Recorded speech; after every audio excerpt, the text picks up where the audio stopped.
life participation approach to aphasia is structured around 5 core values that serve as guides to assessment, intervention, research, and ongoing care. Here is the 3rd core value. Successful outcome measures include documented life enhancement changes. Helping people with aphasia participate in life situations of the person's choice is the primary goal of a life participation approach to aphasia therapy.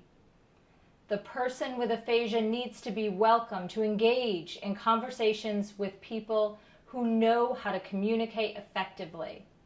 They need access to communities of people who understand their specific communication needs and people who provide a safe and supportive environment.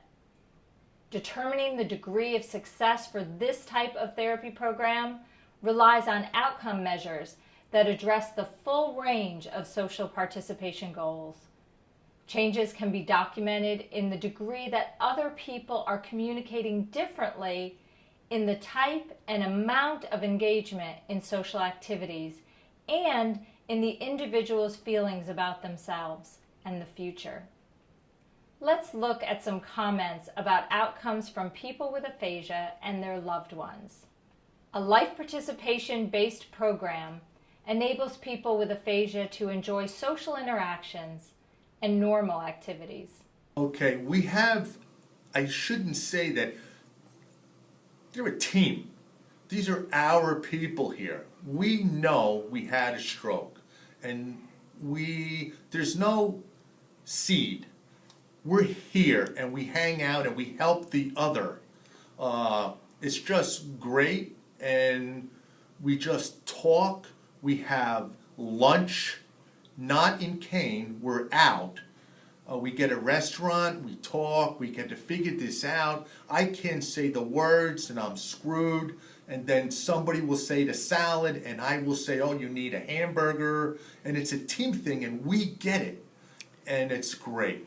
We have, as I said, we have speech, and we have different classes, like there's art, and there's computers, and learning how to use the iPad, and photography, and music, and we're in plays. I mean, we do a whole lot of different things, and so everybody's involved in these things, and that's big for the communication for us, for eat together, and we all can speak better as we do these things.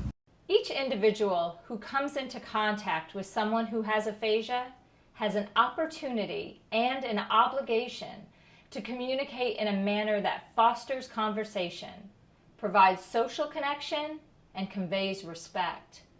My family was great during it. They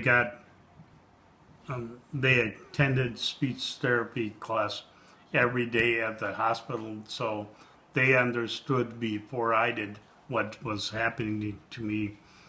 Being involved in this situation has made me a better person, has made me view things differently.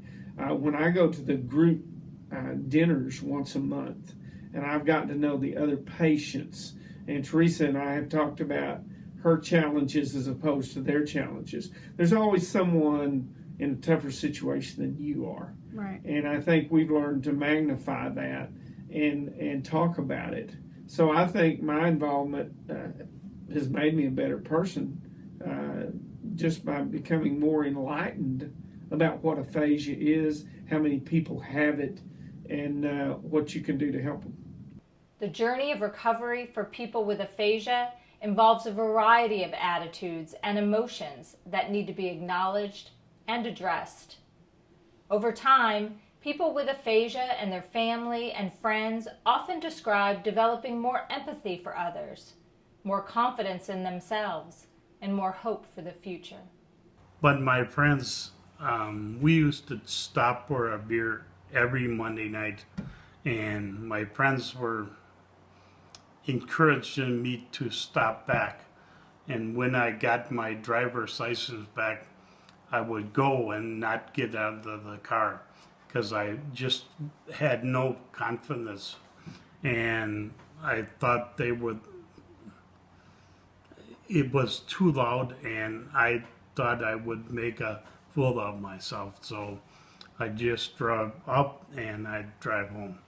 This happened for about 2 months or 3 months, and I finally got up the courage to walk in. But aphasia has taught me to be more understanding of other people who have difficulties in life as a whole, as a general practice.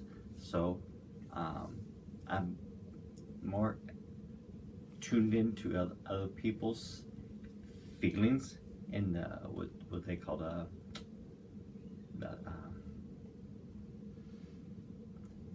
since I could Their abilities or Yeah, disabilities. that I one thing is, if they can't talk as fast as I can talk, I try to hold my tongue a little bit so that they get the words out. People do this all the time. There's always going to be somebody worse than you. And now you have to go all back and learn how to talk again. It's different, you know. But now, for me to get better, I have to keep doing what I'm doing right now. You can't give up, and keep pushing. Outcome measures can be valuable tools if they focus on the goals that are important to the individual who is living with aphasia. The key features of a successful intervention are those that lead to increased participation in personally relevant life situations and social interactions.